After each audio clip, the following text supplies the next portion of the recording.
En esta oportunidad vamos a estar hablando de la historia de la criminología en Guatemala. La criminalística tiene sus inicios muy primitivos cuando los métodos comienzan a tomar parte en los procedimientos judiciales, como en la medicina forense en el año 1575, iniciada por el francés Ambrosio Pare y continuada por Paolo Sanchinas en 1651. ¿Cómo se ha desarrollado la criminología en nuestro país de Guatemala? Se ha venido desarrollando desde la aplicación del sistema penal acusatorio. Se le empezó a dar parte a la criminología como tal, ya que anteriormente en el sistema inquisitivo el juez era tanto acusador, juez, investigador, y el sindicado desde el momento de su aprehensión era culpable, aún teniendo un abogado defensor. Con la aplicación del nuevo sistema se crean instituciones especializadas para la investigación, y estas instituciones son el Ministerio Público, el Instituto Nacional de Ciencias Forenses y el Instituto de la Defensa Pública Penal, entre otros, que su fin es la investigación o crear un perfil del criminal para determinar si el sindicado es culpable o no. En Guatemala aún existe un alto grado de desconocimiento acerca de cómo un criminólogo y un criminalista puede participar dentro de un proceso penal o en algún sistema de administración de justicia en general. ¿Cómo está actualmente utilizándose la criminología para resolver la problemática delictiva de nuestro país? Es importante mencionar que antes de la CICSIG, en Guatemala no existían carreras técnicas o licenciaturas referentes a esta materia, por lo que no había profesionalismo de parte de nuestras instituciones. También es importante mencionar que actualmente con la creación del INASIF también secuestran con métodos novedosos para determinar la criminalidad de una persona. ¿Cómo se ha dado la aplicación de los sistemas de control utilizados por el Estado de Guatemala? En Guatemala, el único sistema de control que se utiliza por el Estado es la pena de prisión, que no es algo novedoso, ¿verdad? Ya que se ha utilizado desde los tiempos de la colonia. Y anteriormente se utilizaba otro método más cruel, que era la pena de muerte, que si bien es cierto, era algo inhumano. Hoy por hoy en Guatemala existen muchos sistemas de control, pero no para pagar penas, sino para controlar a los ciudadanos. Como por ejemplo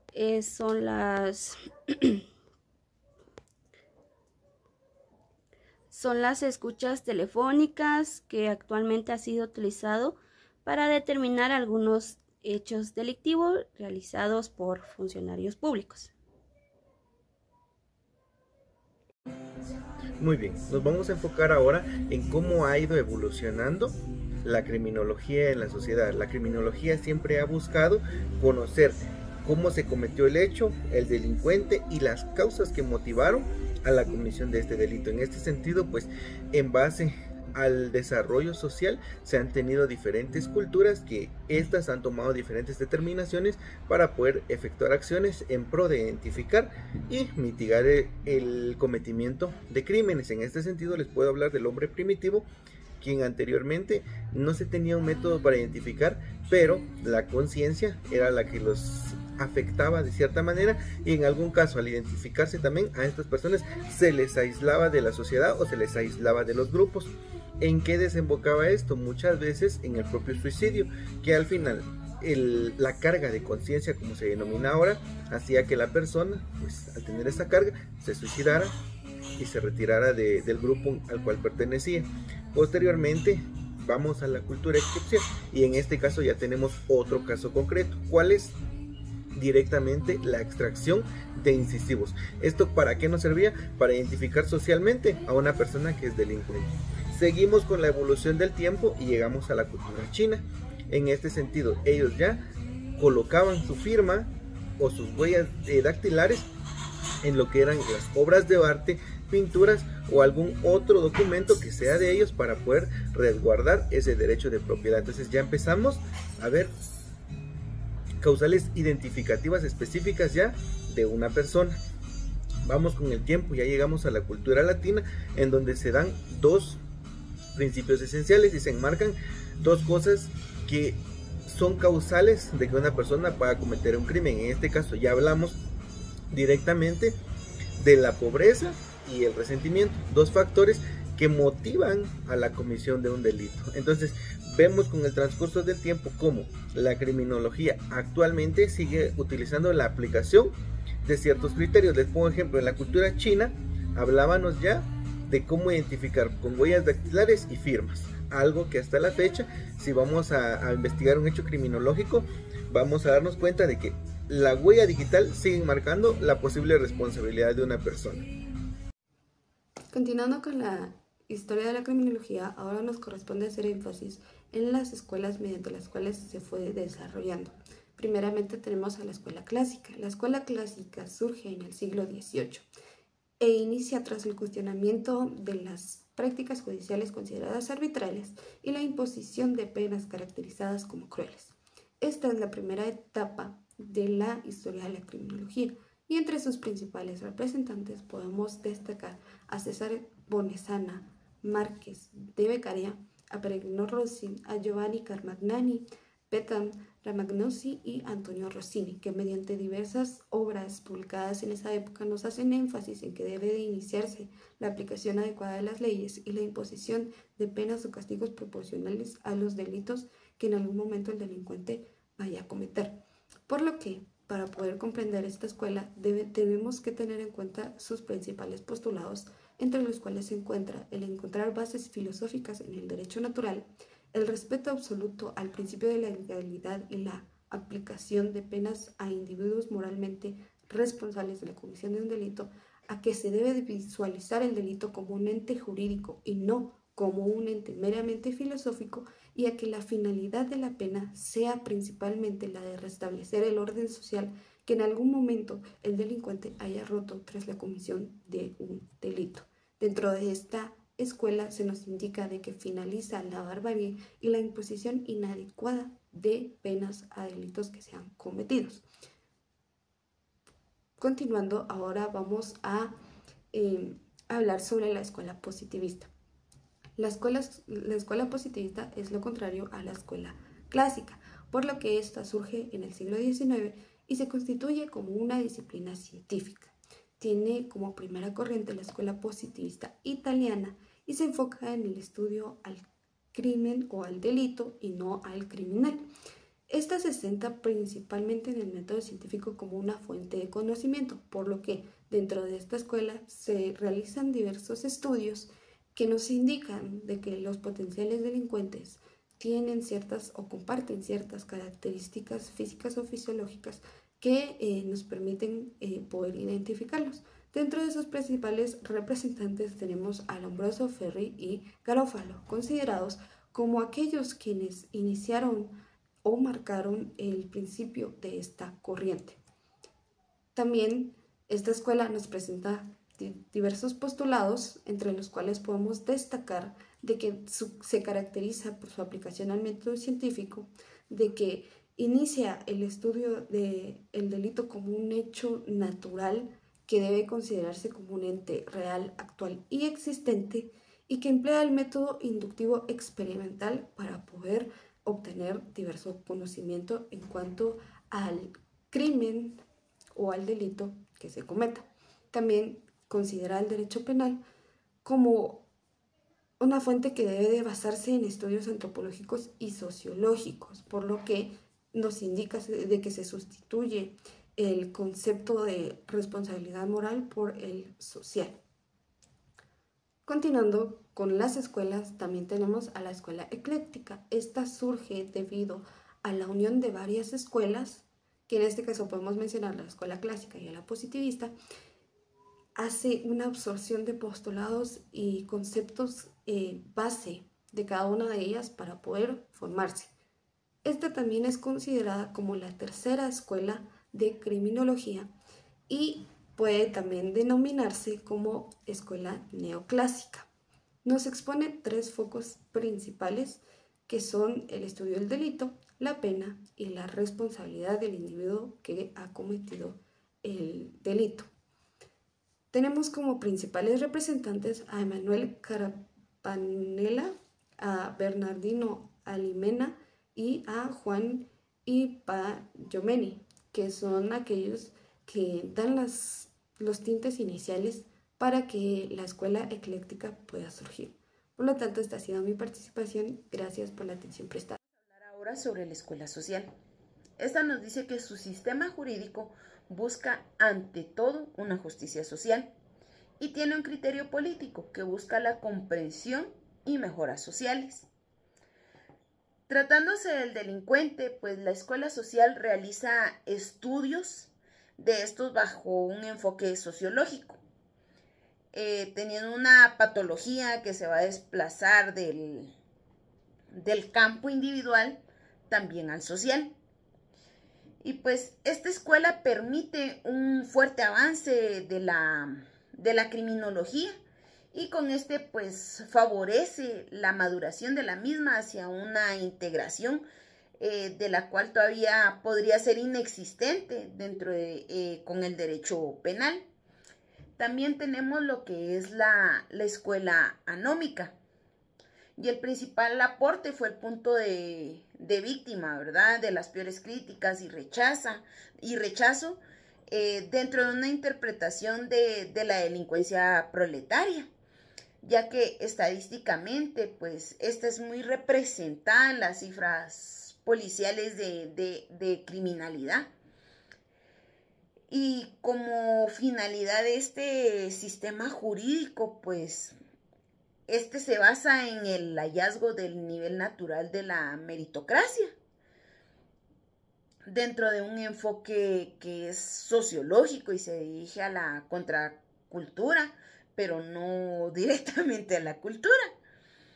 Y pues porque solo el proletariado aparece representado en las estadísticas de criminalidad. También pues de estas escuelas vienen como en cadena, vienen una se complementa con otra, y también tenemos lo que es la escuela ecológica. Y pues como podemos ver que el principal aporte de esta escuela ecológica pues empieza con la sede en Chicago, ya que esta pues fue producto de las inmigraciones descontroladas de europeos, que estos pues están vinculados con la delincuencia de la mafia.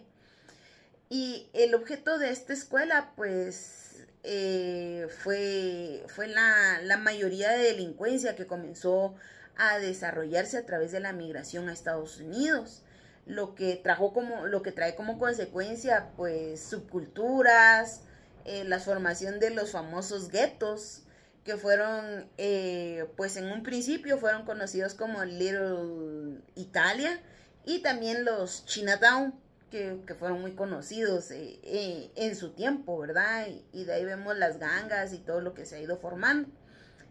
Pero muy al margen de estos estudios que se comenzaron a dar, pues nos damos cuenta de que hay factores muy importantes, como el idioma, las costumbres, cuestiones de cultura que llevan las personas que inmigran a Estados Unidos o a otro país. Entonces, estos problemas ya a la hora de estudiarlos, pues redundan en un problema psíquico y por los cuales pueden existir conductas desviadas. Pero también esta ecología, pues, es social, es humana, y se preocupa ante todo a los procesos de interacción de los inmigrantes con la sociedad norteamericana. la cual de esta manera hace un afán de establecer relaciones y estudiar el medio ambiente social. Muchas gracias. Muy bien, vamos a hablar de la inteligencia y la delincuencia, haciendo referencia que la medida para medir la inteligencia de los delincuentes es el coeficiente intelectual. La inteligencia es un factor tradicional dentro del análisis criminológico. La pregunta sobre si los delincuentes son menos delincuentes que las personas que no son los delincuentes ha sido una pregunta constantemente hecha desde el siglo XIX, ya que los primeros criminólogos analizaron el problema de la inteligencia como el mismísimo propio Ambrosio. Y dentro del resultado pues se logró establecer por la investigación criminológica que el fracaso escolar manifiesta una correlación con la conducta delictiva, siendo uno de esos mejores predictores sobre las conductas delictivas. También hay que mencionar que existen individuos que presentan debilidad mental que podrían ser considerados como delincuentes, pero también podemos hacer referencia que los inteligentes también pueden ocultar una capacidad criminal muy alta que los débiles mentales. Es así que se logra establecer que no solo porque no tenga un coeficiente alto significa que sea propiamente delincuente, y no porque también tenga un coeficiente alto no significa que no sea un delincuente, sino que esto varía dependiendo de los aspectos sociales y psicológicos que de la persona. Ahora, al referirnos de la teoría de la sexualidad de los niños y el psicoanálisis, pues esta teoría precisamente es un estudio acerca de la importancia de la sexualidad y lo que sucede respecto a los niños, para poder confrontarlos cuando estos sean adultos y ver cómo estos pueden alterar el orden social establecido como parte tal vez de una descarga emocional por una situación anterior que tuvieron, que logró un cambio radical dentro de la concepción de la sexualidad dentro de los niños, y eso trasciende a su vida como adulto hasta llegar a establecer si desde la niñez tuvo alguna afectación que logró establecerlo como un posible criminal de carácter sexual. Ahora vamos a entender que la criminología clínica también se va a definir como esa ciencia que va a estudiar esas conductas antisociales basadas en la observación y análisis profundos de casos individuales, normales, anormales y patológicos. Es decir, se va a basar en establecer qué conductas han sucedido de individuos y analizarlos posteriormente con otros casos que lleguen a surgir. También vamos a entender que esta disciplina va a tener un entendimiento directo del delincuente, un examen médico que establezca qué es lo que pasa con el delincuente y un examen psicológico. Vamos a entender también sobre la teoría del aprendizaje. Esta está dirigido directamente a las experiencias que un individuo llega a tener. Es decir, que a través de todo lo que le rodea a la persona se va a establecer que la criminalidad que ésta puede presentar.